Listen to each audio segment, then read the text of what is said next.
Umarkot police द्वारा evening patrolling करने समय हमको खबर मिलता कि किसी सस्पेक्टेड पर्सन बासिनी गाँव अच्छी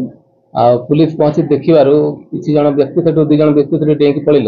बाकी मान को आसिक पचराउचर कर जान पाइलु आम कि से गोटे लोकल एरिया गोटे सुपर क्लास कंट्राक्टर घर डकैती करने आसते से रिलेटेड आम गोटे केस कर Umerkot case number 392 under section 310+4 and 5 BNS with arms act पाखे बहुत गुड़े डकैती आइटम सब पाई जमती कि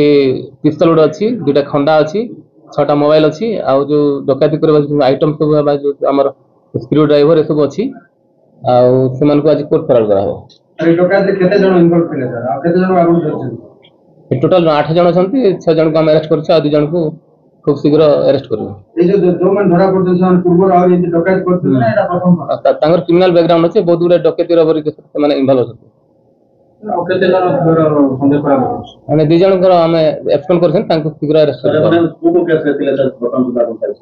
सेटा हमर इन्वेस्टिगेशन चली हम जान पर जान जुडा के प्रस्ताव माने जुडा डकैती करबा जाउथले तांको घरु डकैती करिसंती ना करबा को थिले ना से माने करबा पाई से माने गुड जाय एकत्रित रहितले